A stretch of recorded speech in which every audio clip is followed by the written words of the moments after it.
Welcome back to the podcast daily. I'm Bill Landis. That's Jeremy Birmingham. Thank you for joining us here on a Monday morning. Big week, Berm. There's a big old football game coming this Saturday, Ohio State and Penn State. We're going to be talking a lot about that throughout the course of this week here on the podcast. But before we get to that, Berm and I are going to put a 41-7 win at Purdue to bed here on the Rewatch podcast daily. Berm, you were feeling differently about the game than I was, I think. Watching snap judgments after that game, you seemed a little like I don't know, like you wanted a little more after that one. I think that it's important to understand the beauty of snap judgments is that it is full of emotion. Okay, it is from the field. It is understanding that the last quarter and a half of that game, I was standing there getting soaked watching crappy football being played, and so it's. At that point, I lose the ability to be objective about the big picture of the game and how generally dominant Ohio State looked for the first three quarters. But I felt like between Peacock's broadcast and the fact that the game took like way longer than it should have, and the weather and the way that the Buckeyes, I don't mind if you take your foot off the accelerator like Ohio State did.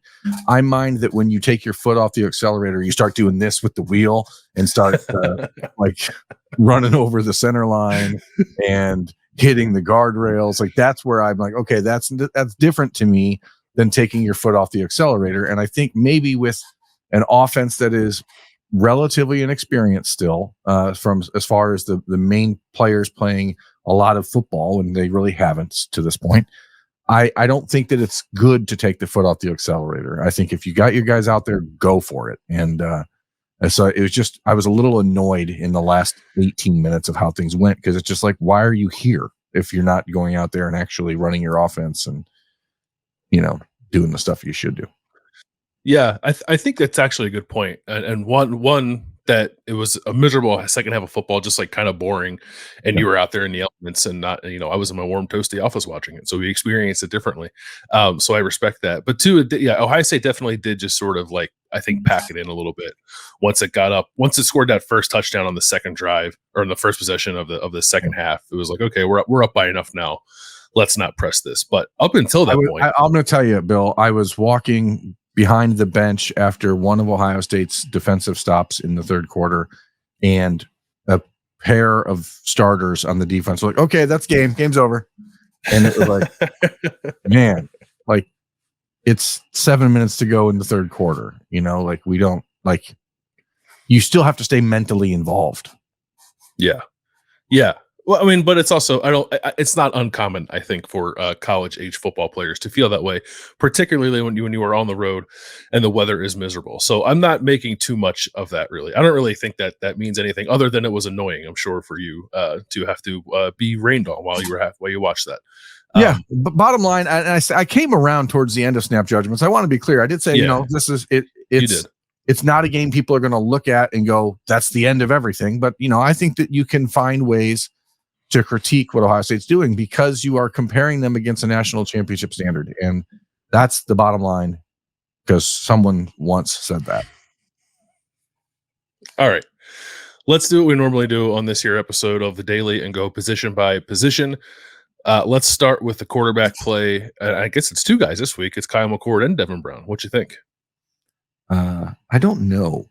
I don't know if I feel better or worse. See, like, you look at Kyle McCord, and his numbers would have been better had there not been what I'm going to count as 5 drops, because Xavier Johnson, that ball, I know it was unexpected that it got there, but nobody on the defense touched it, and it was a perfectly thrown ball by Kyle McCord, one of his better passes of the day. You have the 5 drops, but he also had a number of balls where you're like, man, you got lucky. You got away with that one. Why are you throwing this? Why are you throwing off your back foot the entire first drive? Is his ankle bothering him more than we are led to believe? Was he just anticipating a Purdue pass rush that wasn't getting home yet at that point? He's dropping back. That first drive, if you rewatch it, Bill, like, he's throwing the ball from 12 yards behind the line of scrimmage, falling backwards. So like the second pass play to Marvin Harrison, which is like an 18-yard play, it ends up being like a 35-yard pass because he has to throw it like I don't know what he's doing.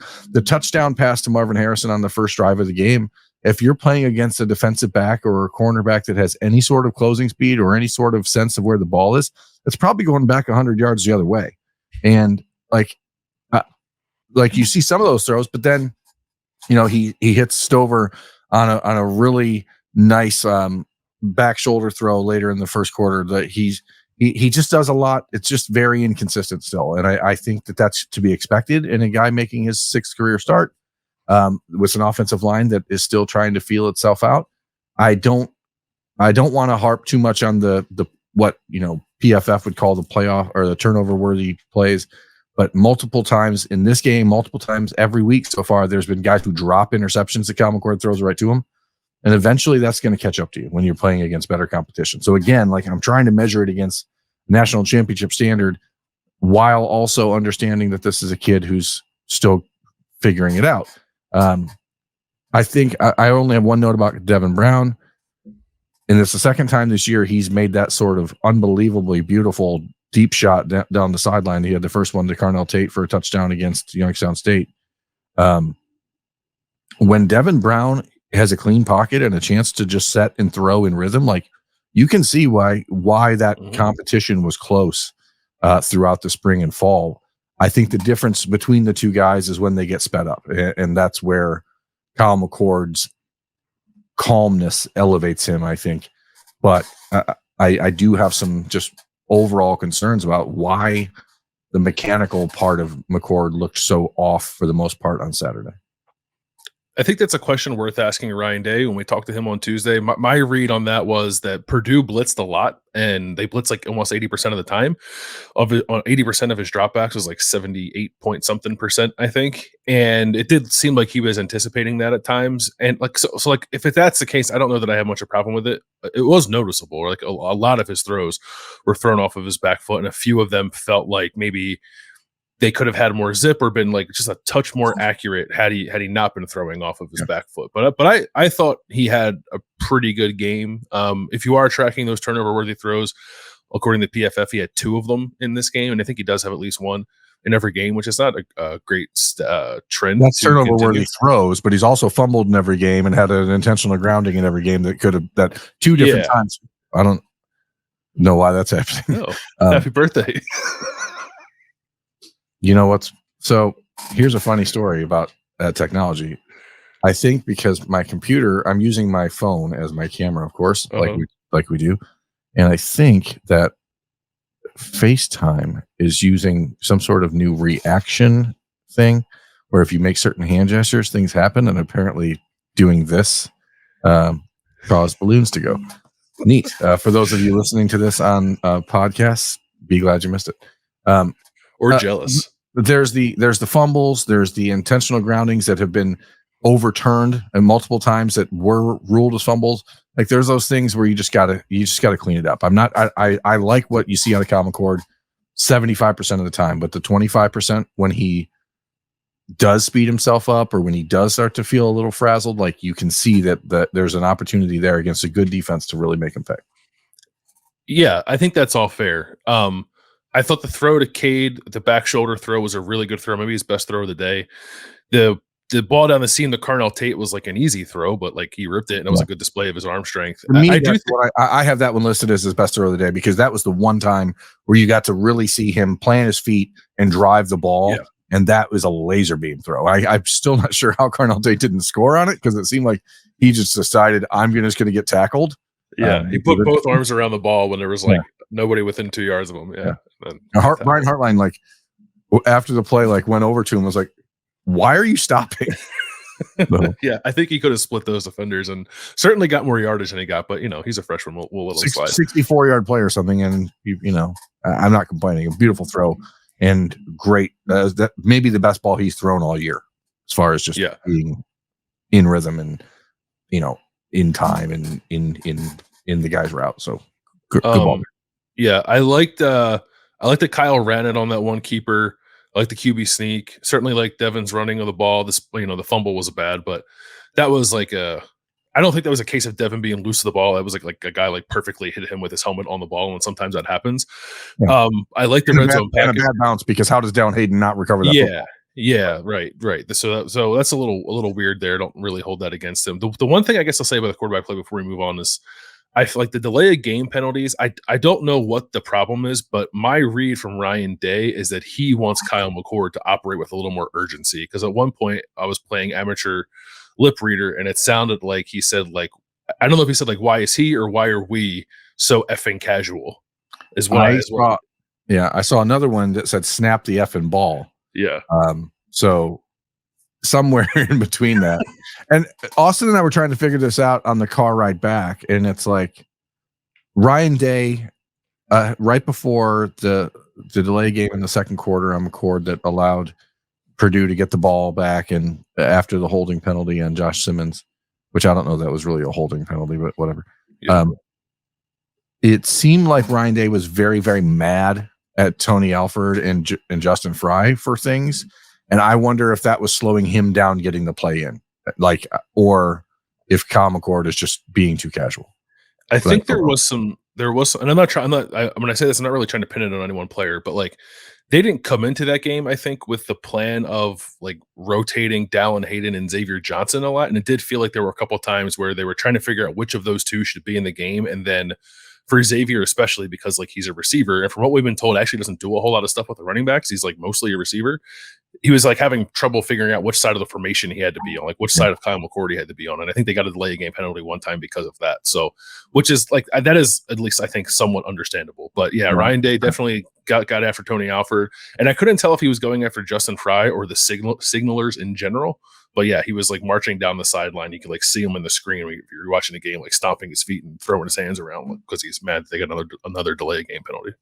Yeah, I don't know how much different a 20-0 halftime, or why a 20-0 halftime lead would feel so much worse than a 27-0 halftime lead. But like, I think that he really, really wanted that additional possession and to score. And it's not that they didn't score; it's that they went out there and for the first time all half didn't look like they had any idea what they were doing on offense. Yeah, well, you don't want like score every time you have the ball is something that Ohio State has done in the past, but I think it's an unrealistic expectation. But you certainly want to be able to move it a little bit. On that drive, it was like long completion negated for holding, a drop, and a delay of game penalty. I think it was like a 3-play drive that had negative net yardage. Like you don't want that. Running backs. What do you got? I don't know, man. Like, I'm trying really hard not to let my eyes deceive me. You know what I mean? Like, we only saw Dallin Hayden. I mean, Dallin Hayden had more carries a year ago than Travion Henderson did. And for the most part, and Trey was playing with the injured foot, and I know that, but I thought Dallin acquitted himself pretty well as a true freshman a year ago and made himself a player that heading into this season we expected to see in the rotation because there were meaningful reps that he played a year ago and he excelled in them. We've heard all the talk all the time, and they always say it whenever he gets into the game. Well, he took care of the ball, big thing, which is, like they're saying that because generally speaking, that means he has trouble with that maybe in practice, but he's never had trouble with it in the game. So I don't know that you should care about it that much. But you talk so much about Ohio State wanting to, or maybe being better at running a gap scheme in as far as the offensive line. And I am certainly no professional at this when it comes to evaluating what a running back, like he looks much more comfortable in that gap scheme of offensive line blocking than anyone else on this roster does. And it just looks obvious to me. Yeah, I mean, he just like found the crease every time, and that's what he did more often than not last year. I think if you take all of Dallin's reps from last year to now and compare them to the healthy reps we've seen of Travion this year and the healthy reps we've seen of Chip Trayanum this year, I think Dallin's are better. And I don't know, and like they're close, and Travion gives you a little something different, and Chip gives you a little something different. I'm not saying get rid of those guys and only give the ball to Dallin. I'm saying like all three should be able to coexist, and then Maya Williams can give you a little bit of something too. Maybe I just don't know why he can't also be part of the plan. And it's odd to me that they came into the season wanting to redshirt him, and I think it's obvious after watching this game that should no longer be the case because I think he's exactly what they need at running back. He just has good vision. So and he's not going to be there till 2026. So who cares? Yeah, that also. So like I thought the position had a good game because Dallin Hayden, I think, played really well. He wasn't like he had a couple 1-yard runs. It wasn't like every one was awesome, but he had like 4 10-yard runs. I think they had one 10-yard run last week. I think they had 4 in this game, and they were all from Dallin Hayden, I believe. Maybe one. Yeah, I really liked what Dallin brings, and I think at this point, when you're dealing with the running backs, again, the injury issues notwithstanding, none of these guys are in a position where they're going to be up for the Heisman or the running back of the year in the Big Ten. Like if each guy gets 6 carries a game, who cares? Like get the guys in there that are doing the best, that are taking care of the football, that are seeing the field the best that day. Obviously there's differences in each player. Okay. We know that Travion Henderson is a more explosive player than anyone else in that group. We know that Dallin Hayden, I know it, and I'm not a running backs coach or whatever, but he clearly has the best vision of any one of those running backs in seeing the way that the offensive line blocks and getting to the holes.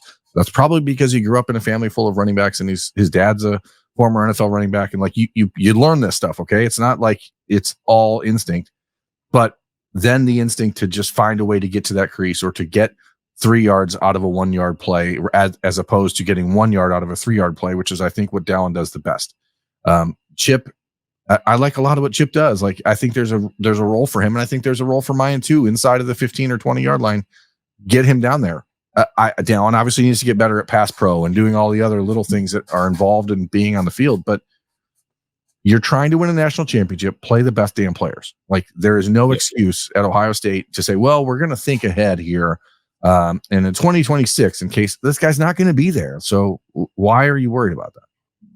I think it turns out that there's not one guy in that room, I think, that gives them everything they need, or else that one guy would be getting 25 carries a game. They all give you a little, even if I want to be like fairly critical of Dallin Hayden, right? He had 2 long runs where I thought maybe he could have tried to score, but instead he just like ran on a straight line angle to the side. To the sideline.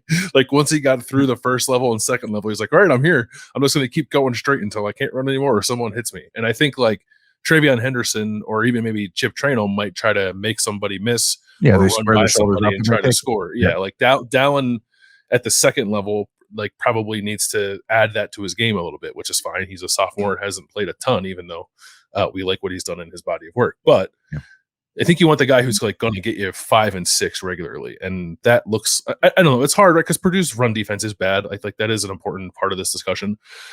But it just looked really good, and I don't like as maybe that's just things coming to a head and playing the right team at the right time as you're trying to get stuff figured out. But it felt like more than that to me. It felt like Dallin Hayden is a good fit for what they want to do, and they should use him more.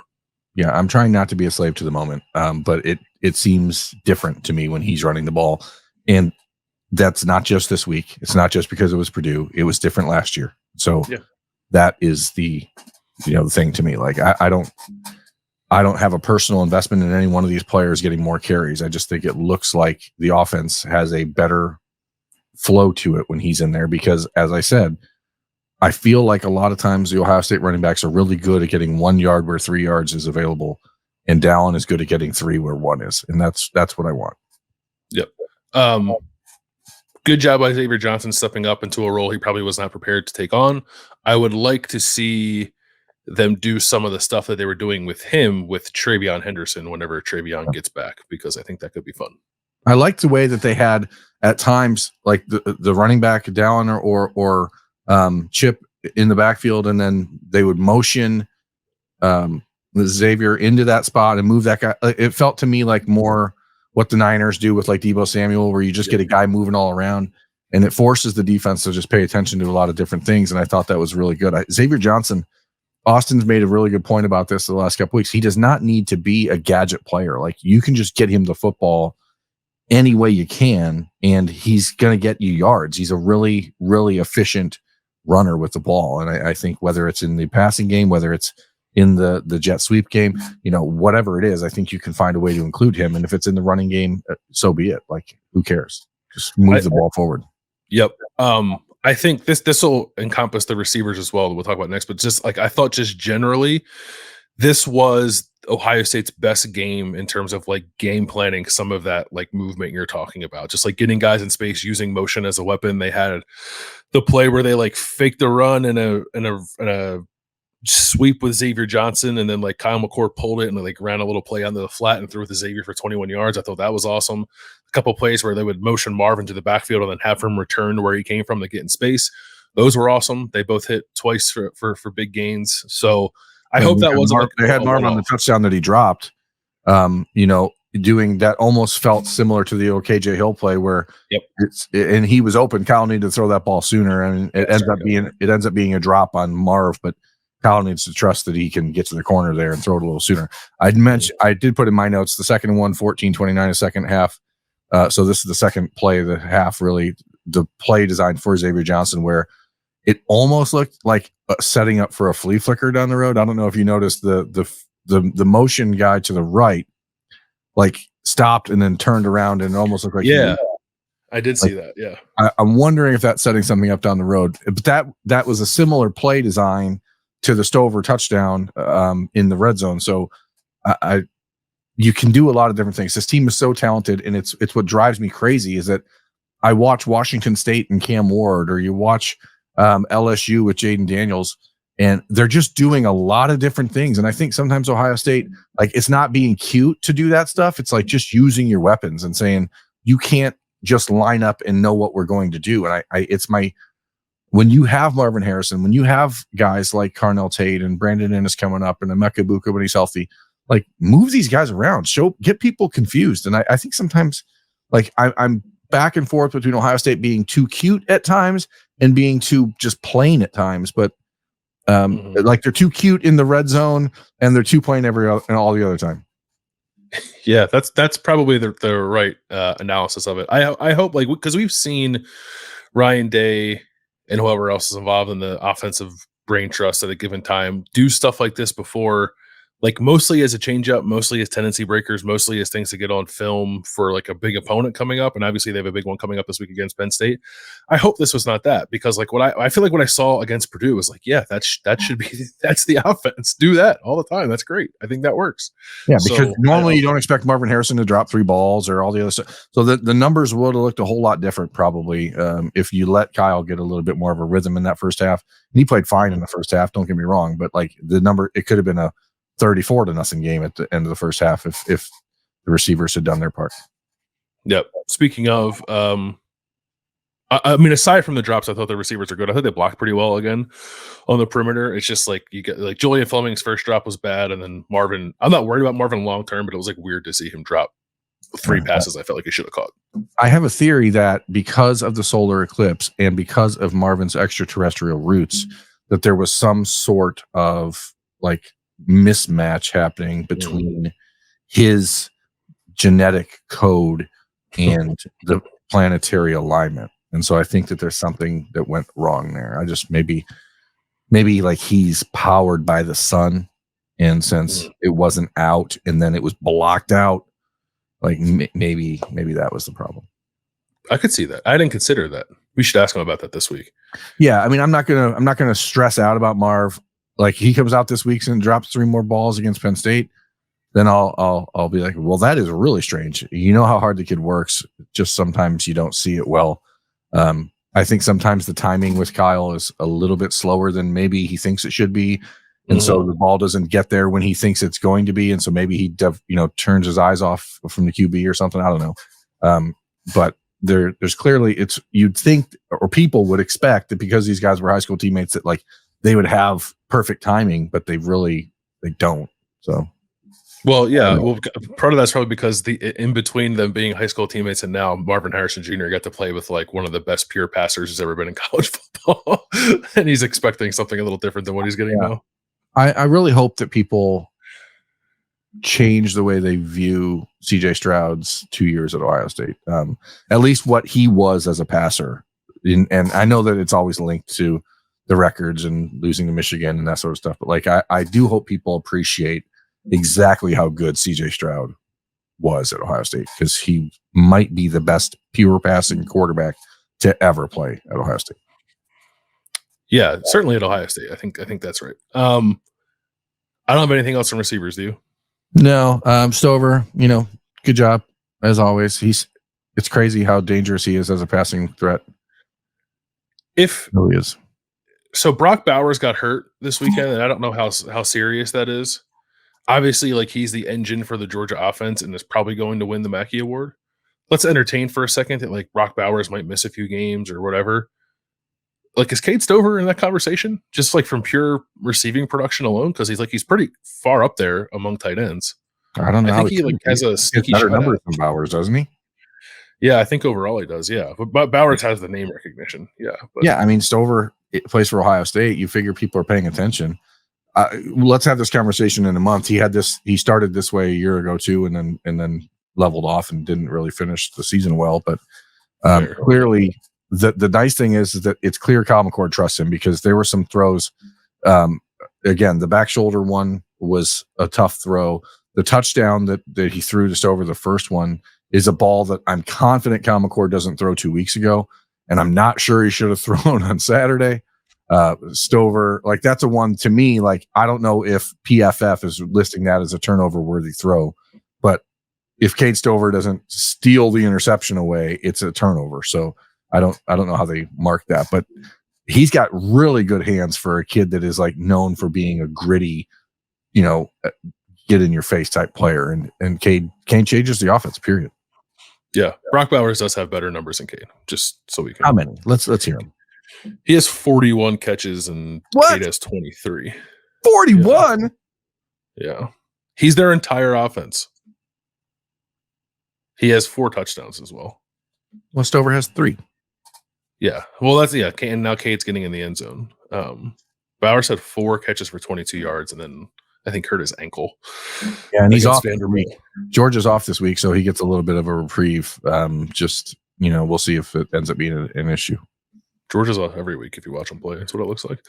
That they hadn't given up a touchdown to Vanderbilt in 5 years before yesterday or before Saturday. I did not know that. No, that's a hell of a 5 years they had not given up a touchdown, and then they gave one up in like 30 seconds or something. Offensive line. What did you make of their evening or afternoon? Overall better, but again, this is like, was it better because they were playing Purdue? Is it better because they simplified the run game? Was one of the things that I thought was interesting about Ryan Day's post-game press conference. He basically said we went back to day one install type stuff on the offensive line in the run game. And to me, like, I'm okay with that. You're Ohio State. You should be able to beat people by doing the basics. And maybe that also indicates that they were trying to do too much with a group that really wasn't ready for it. I don't know. Either way, I liked the energy I saw from them better on Saturday. I liked the way that when they were pulling, they were actually running to hit someone instead of just shuffling through the line like they didn't know where they were supposed to go. I thought Donovan Jackson played a better game, maybe his best game of the year. Josh Fryer against outside pass rushers with a little bit of juice to him is now on my radar as a concern, especially heading into a matchup potentially with Chop Robinson this weekend. I don't like what I've seen in that instance the last couple of weeks from Josh, getting just guys running around him and causing fumbles. So that's a concern. But overall, a better game. I mean, again, I don't think it was a hold on Josh Simmons. I think that was a bad call. So the other penalty on them was a false start on Luke Montgomery, right? Mm-hmm. So I guess it is what it is. But a better game than they've played. I thought, like, we're 6 games in, right? So give me Western Kentucky as their best game of the year, and then this one probably second. But again, I don't know if it's because of the competition or what they're actually doing. Yeah, I mean, part of it. I mean, it has to be part of the conversation, right? It is the competition, but I thought, like, they were moving people in this game. I thought they more or less controlled the line of scrimmage. There were, like, I think there were 2 negative runs where they let a little bit of penetration through the right side of the offensive line, but every other run I think was for at least 1 yard. And I think even those kind of runs, like they've had too many like 1 and 2 yard runs this year. They didn't have very many of them in this game. I thought you really, like, you heard them hitting people on the gap schemes, which I thought was good. Like Matthew Jones, especially, I thought he had a great game when he was pulling and hitting that guy on the end of the line of scrimmage. I feel like you felt him doing that, and they need more of that. The gap scheme stuff worked for them. Like I went back and watched all of them, like including runs and play passes that they built off of those like pin and pull looks. I think they average like over 10 yards a play. So like teams might start scheming up against that now, but I thought it was a really good fit against this opponent, 1, but 2, like just for this offensive line. Like I think we have enough evidence now that is what suits them. So I thought the run blocking, I think, was maybe the best it's been all year. The pass blocking was largely fine. A couple of miscues there, like Josh Fryer got whooped on that one strip sack, but on a day where Purdue blitzed a ton, I thought they handled it pretty well for the most part. A couple breakdowns here or there, but nothing like overly alarming. But I also think like throw it all in the trash, because they're playing a totally different beast this week, and teams with elite pass rushers would still scare me. And Ohio State's going to see like 3 or 4 of them this Saturday. So I thought the interesting thing is like how they did in pass pro with a running back that hasn't been back there very often, and like normally you could leave someone back there to help, and they weren't really doing that with Allen. So it was sort of forcing McCord to read and react pretty quick. And I have listed on my notes that there's a 3rd and 1, 9 minutes to go in the second quarter, where they really blew people off the line on a 3rd and 1 for the first time like all year. So that was a big play for me, just to watch them get that push. And I said it last week. I just wanted to see this group get confidence, and maybe it's going to turn out to be fake confidence. Maybe it will help propel them to something better. Bottom line, you need to feel good about what you're doing on the field. And I think they can leave this game saying, hey, you know what? We made some steps. As you mentioned, Penn State is going to be different. They have elite edge rushers. So still not really impressed by them in the middle of their defensive line.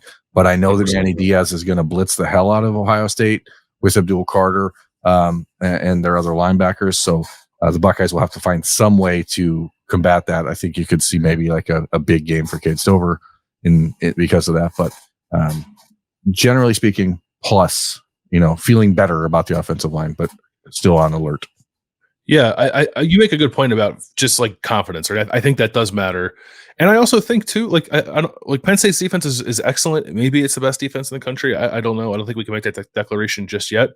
But I feel like I've watched them at times play someone with a pulse. Right, exactly. But even with that being said, I feel like I've watched a couple of games, Illinois and West Virginia in particular, where I thought both those teams were able to run it a little bit on Penn State. So obviously, I don't think anybody thinks that is Ohio State's strong point at the moment, but perhaps this game is a good stepping stone to get them in a spot where they feel confident they can maybe run the ball a little bit against Penn State too, and negate some of the impact that defensive line could potentially have in that game. So it was good to get a game like this under your belt. I thought that the QB sneak, they moved people, which was great. The 1 yard run touchdown from Dallin Hayden, I thought they got a halfway decent push too with that on the goal line. So like that's all good to see. I don't care. Touchdown, they did a nice job. I mean, I like the idea of equating numbers down there, and I know Ryan Day has not generally been about that. That's an Urban Meyer staple, but you got to find out some way to do that when people know you're going to run the ball. Watching the NFL on Sunday, like it's not easy to score in the red zone, man. Like, and I watch NFL teams. One of them, I believe, is one of your favorite teams. Coaching decisions, coaches sometimes do dumb things, and sometimes you think way more than you need to. It's 3rd and 10, for example, with a minute 40 to go, and you're down by 6 points, and you decide to throw a 2-yard stick. Like, what are you doing? And then 4th and 8, you decide to throw a 50-yard bomb to the smallest receiver on your team into triple cover. So, like, sometimes coaches outthink themselves. Ohio State needs to stop doing that for the sake of their offensive line and just let them go out there and body some people. All right, let's go over to the defense. What did you think of the defensive lines day? Pretty freaking good, man. Like, I know the running game numbers are going to look a little weird because there were a couple drives where, for whatever reason, I think the last drive of the first half, the Purdue ended up fizzling out and missing the chip shot field goal after the 1st and goal from the 1. I just don't think Ohio State thought they were going to run the ball at all on that drive, and like was in drop 8, and just Purdue was like, okay, we'll just, you get a 15 run from the quarterback, then you get a 20-yard run and another 20-yard run. But generally speaking, when the game mattered, when it was like going, when it was actually a game, I thought the defensive line dominated. I don't know what Tyleik Williams is doing to do what he's done this year. But it's the crazy things, like the pass deflections. I mean, every game he's knocking down. He's 6'1". Okay, it's not like he's 6'6". He's 6'1" and like 335 pounds. And what does he have? Like a 40-inch vertical? Like I don't. Yeah, he's good timing, I think. he's a really good athlete, but I think more than that, he's learning how to be patient in his pass rush and realizing that on third down, getting to the quarterback is probably not as likely as finding another way to impact the play. And like that sort of maturation is really important to see. I thought Jack Sawyer played a really good game, maybe one of his best of the season. I want to see more out of Caden Curry in the run game. I think sometimes he's so aggressive that he washes himself out of those plays. And I want to see Mitchell Melton on the field. Every time he's on the field, I see him flying around and making an impact. And I'd like to see how Ohio State can use him. But it's an A game. You got a snap count for Michael Hall? I felt like he didn't play very much. I looked earlier. I think it was like 40 something. I'll look here. I know Tyleek played 41. Mike Hall played 39. Oh, okay. Well, maybe he just wasn't as impactful, but I felt like he was getting like pulled down to the ground a lot. Like was. It's unbelievable how teams are allowed to hold the Ohio State defensive line, but whatever. That's been that way for 25 years, so it's not going to change. Yeah. I agree with everything you said. Tyleek had 2 pass deflections, and on the one long reception that Ohio State gave up, the 35-yarder, there was like a slant like behind Steel Chambers. Tyleek was very close to getting that one too. Like that play almost unraveled before it started. So he's been great. Later today, Doug and I are going to have Kings of the North, and we're going to do our re-ranking of the top 15 players in the North. And I'll just spoil it by like Tyleek did not make the top 10, but I voted for him in the top 10. I think I had him like 7th or 8th on my ballot. I think he is playing like one of the best defensive tackles in the country right now. You feel him for sure. Yeah. I did make a note. JT spin move once again. Success, hit home, gets a sack on it. He's really quick. Like when he is a freaky athlete. And I don't think the way Ohio State utilizes him allows him to put that on display all the time. But when he gets a chance to just do it, he's special. Purdue came into this game without its starting right tackle and was playing 2 different guys there for stretches of the game, and then also lost its starting right guard. And I came into the game thinking that JT was going to line up over that side of the line for the entire game. They didn't really do that, which was like a little surprising to me, but he still played well. Like Jack got his sack against one of the right tackles they had in there and just like made that guy look silly. It was an overmatched offensive line. This was probably I don't know if it's the worst offensive line they played this year because they did play an FCS team, but short of Youngstown State, this might have been the worst line that Ohio State's seen, either them or Western Kentucky. So you want them to look dominant, and they did look dominant. So I guess that's the best thing you can say about them. But I thought that they seem to be, because I would include last week in this too. Like I know that the sack numbers are not astronomical, but they really do seem to be getting into the backfield a whole lot more than they were earlier in the season, which I think is a good sign. And Purdue deserves some credit. Early in the game, they came out, tons of misdirection, ways to make Ohio State sort of freeze in their footsteps. And that Mockabee kid's a good player. That running back he's solid. I mean, I think he was second team All Big Ten a year ago, so you know that he's got some giddy up to him.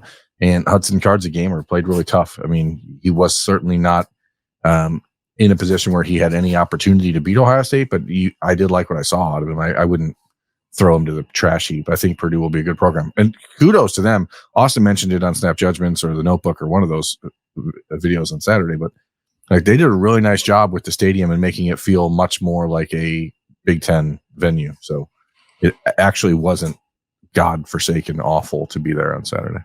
Yeah, they like redid that whole open end of the stadium, right? There's like seats and like the whole thing there. Yeah, really cool. Nice. Yeah. And like I don't know where the recruits come out. Good stuff. Linebackers, which now I guess is a trio of Tommy Eichenberg, Steel Chambers, and Cody Simon. I mean, Cody seems to be earning it. He played well. I like the way he gets downhill. I like the way he hits a gap. Obviously, he's not a guy that they're going to trust a lot in pass coverage. But once more, I think we see with Steel Chambers in coverage. I mean, he had a nice play on the tight end on the first drive of the game, down the field on the little like wheel or whatever they were running with the tight end there, but slot fade or whatever. And he just, I think there's a way to make that Sonny Styles. I don't know why we just don't get to that point. Yeah. I felt that last week. I feel it even more this week. I like Jordan Hancock and Sonny Styles should just be on the field all the time, and Sonny should be your will linebacker, and and Jordan should just be your nickel, and that should be 2 of their 11 on their starting defense. That's all. That's all it should be. I like stop thinking so much and just. Are you telling me Sonny's not able to tackle people at the line of scrimmage? Because I've seen that he can. I like Steel Chambers. I think he's a good player. I think he played really well a year ago. But this is a situation where offenses that you're going to play are evolving. You're not going to be in a position really where you're worrying about like heavy run teams or that sort of stuff, heavy run fits. And it seems like Ohio State would prefer to put Cody Simon in the game in those situations anyway. So what's the problem? I think Tommy was okay. I think Tommy had a better game than maybe he had the 2 weeks prior. Steele to me seems a little, I don't want to say lost because that feels too strong, but I think teams are trying to isolate him and like get some things against him, and he's maybe not always delivering here. Like I thought that long pass play again, I felt like Steele got caught looking into the backfield too much, and they just threw the slant right behind him, and then it turns into a 35-yard game because there's 3 missed tackles on top of that. So I think they're underneath zone droppers, maybe with like the exception of Josh Proctor, could all be a little better than they are right now, but I would put Steel Chambers at the top of that list. But aside from like a couple plays here or there, I thought, like I said, I thought Tommy played well, and I think Cody like might have had like an abysmal tackling grade from PFF if you look at them, but I actually thought he had like an okay game, I think. So I just think that Sonny's length in the middle there like makes him a much more difficult guy to throw into or to throw around. Like his quickness is next level. So I don't know. It's not a knock on Steele. Sometimes the things evolve and the defense needs to evolve with it. And I think we're seeing from the corners that are, Jordan Hancock needs to be on the field and Sonny at the same time. Now, I don't mean with Jordan on the outside like we might see this week if Denzel doesn't play, but that's different. Speaking of, we'll go to corners. Yep. The 22-yard play by Purdue to get down to the 1-yard line at the end of the first half is another example. The second time this year where Jordan Hancock, to me, has just decided I'm not going to let a play happen just because it's happening.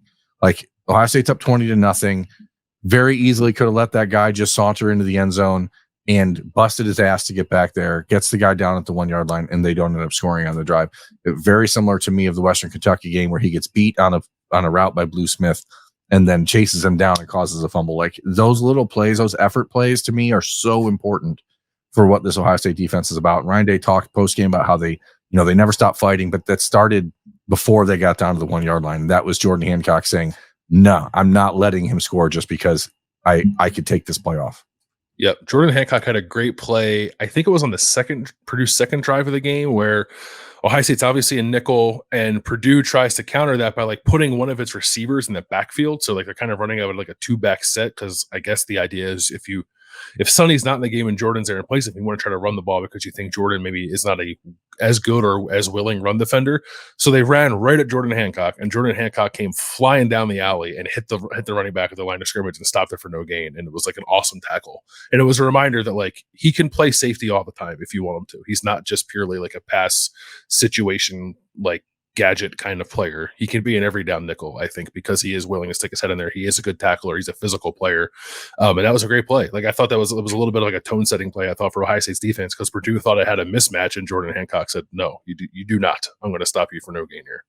It's the biggest difference to me between a year ago and now in defense is the physicality of the safeties and the corners. They are hitting people just a lot more frequently. They are where they need to be. They're Denzel Burke again in this game. Like I don't care if you give up a 6-yard slant. A 6-yard slant can't turn into a 13-yard first down. Mm-hmm. And Denzel has been great at that. And whatever the injury issue is, I don't know. I didn't see him get hurt on the field. I didn't see the replay. They didn't show it because Peacock was in a commercial or something for that entire fourth quarter. Davis and Igbinosun, like my note says he's so close to being really, really good. Like he's so close. He's so close. And I think that you can see exactly what he can be down the road, but teams do continue to pick on him just a little bit because I think he's afraid to be as physical as he wants to be because he's maybe got a little gun shy with some penalties he picked up earlier in the year. But and then you got Jermaine Matthews, who has earned reps, man. Special teams player of the week by Ohio State's vote, and you look at what he does when he's out there, he looks comfortable. And when Denzel Burke went out of the game, Hudson Card and Purdue went immediately at Davis and Igbinosun on some verticals. When Jermaine Matthews is in there, they tried it once and it was locked up. And I just think that it's a really good sign for the future. But you really need Denzel back because he's playing like an All-American. Yeah, well, it's a big spot for Jermaine Matthews if he has to play this weekend, obviously against Penn State. I don't think Penn State's receivers terrify you, but you don't want to find out how good Jermaine Matthews is, or I guess in a game like this. But I think he can hold his own. Like, I'm confident in him. I'm fairly confident in Davis and Igbinosun too. Like, I thought the times that Purdue did challenge him, he was fine. He plays off coverage a lot, so like if he's going to give that cushion, then he just needs to make the tackle, and I do think he makes that tackle more often than not. My only complaint, I guess, with him from this game was like on the touchdown, he got beat on the slant, and like I thought it was weird that he wasn't playing with inside leverage. Like he was like kind of playing it straight up and kind of gave up the easy access to get that slant for the touchdown. I don't know if that's like a coaching point or that's what the call said to do. Like he came very close to like deflecting it before the guy caught it, but I just thought that was like an odd way to play that. But maybe he was told to do it that way. But I thought the corners played well, and I thought the safeties, aside from like an untimely missed tackle or two, played well too. The drive, I think, when Purdue did score, or maybe it was, I can't remember if it was the drive where Purdue scored or the drive at the end of the first half when they should have scored and didn't score. Like Lathan Ransom came flying up the field and like took himself out of the play and like let a run get out. But yeah, that's happened so rarely this year. Yeah, that's happened so rarely that I'm not like concerned about it. But if we're nitpicking a group that's played very well, there was like a play or two I thought where they could have been better. Yeah, Lathan has proven to be so good at getting downhill and making those plays at the line of scrimmage. I think sometimes he just like, I'm going to do it every time. And like, maybe it's not necessary to do it every time. Go, Leroy Jenkins style. Yeah. I mean, Leroy Roker, future Ohio State safety, Leroy Roker. Overall, I mean, again, pulling myself away from the game and post snap judgments. I was moist. I was very moist at the time, and no one likes to give thoughts when you're moist. Okay. It's not a fun way to live your life. No one should ever be asked for their opinion about something when you're legitimately moist. Right? Like, you have to draw the line somewhere. And that's my fault. I should have said, listen, I'm gonna dry off and then I'll give snap judgments presented by Buyers Auto at that point. Dry judgments. You want dry judgments. I was still moist and I didn't feel like I was frazzled, honestly. We leveled out. We leveled out towards the end, okay, and that's what was important. And now here we are today, incredibly even keeled. That's right. That's right. It was good. Roosters, man. Roosters, 11:45. Kings of the North. Yep. Big day. Big Everything. Day. Yeah. It is going to be a big day. Excited for this week of coverage. It's a big game. Like when there's a big game on the docket. And it'll be interesting. I'm interested in like the tenor of this week because I think it's going to be like a really tight, like super nervous kind of game. Without giving away what my pick is yet, but like I wonder if the week's going to feel like that. I imagine it will. That's just what Ryan Day does now. Like it's not a negative, it's not a positive. It's just I think he talks himself into believing that every game that against these teams has to be a tight game. And maybe it does because it'll work that way out naturally. But to me, I don't like psyching yourself up into thinking something has to be a one score last minute decision. Yeah. I wanted to ask you something. This goes back to the offensive line. So sorry to go all the way back to this, but does watching Notre Dame just like give USC's offensive line the business? Does that make you feel any better about Ohio State's offensive line? No, because USC's is awful. Okay. USC's is far worse than Ohio State. I think what that game showed me is that Kyle McCord did a really good job against Al Golden and Marcus Freeman, not allowing himself to be taken out of rhythm or to get too far off schedule. And staying within the confines of what the offense wanted him to do. Because the thing with a guy like Caleb Williams to me, and we watched it on Sunday with your Eagles, when you have a quarterback like that, they want chaos. They want chaos. They want you to be undisciplined in your rushes. They want you to just chase them all over the place. You can't, if you just hem them in, they're not nearly the same player as they are when they get a chance to freelance. And, that's what you have to do. A player like Kyle McCord needs to be hemmed in. And I think that's the best. So, USC is going to have some splaining to do because their schedule over the next 5 weeks is going to be a doozy. So, I'm not saying they can't still win a national championship. They're not out of the playoff picture by any stretch, nothing like that. I don't even think Caleb Williams is out of the Heisman contention at this point. I think that will come down to Michael Penix versus Caleb Williams in a few weeks. But that was an exposure of what Al Golden and Marcus Freeman did to USC. Yeah, that team's cruising for 4 losses, and I'm here for it. Let me tell you, because they're not good, and I'm sick of people telling me they are. So it was fun to watch. Okay, anything else before we wrap up here on this episode of the Daily? No, I'm positive. We're heading into a bright, sunny week. Positivity all around. I'm sorry, people. I don't mean to be negative post game, but I ask you, please try to put yourself in my shoes that day. It's cold. I'm moist. Been carrying around 40 pounds of camera gear all day long. Hands are all slippy. Camera's all foggy. It's not great. I don't get to sit up in the press box and have a brownie. We didn't have food. They had a thing of water for us. Not the ideal situation to give a objective thought. So sorry if I was. Where it'll be dry and where there will be food later on today? Roosters, 11:45 a.m. Roosters on Old Hangy River Road. Then Kings of the North. Then Tuesday we've got all the normal stuff that goes on. The press conference at Ohio State. It's going to be a fun week. Big week. This is landmark number 2 on a season that has 3 of them, and here we are. Yep. Excited to talk about it more throughout the week here on the podcast. Until then, this has been a daily for Monday. I'm Bill. That's Berm. Thanks for watching.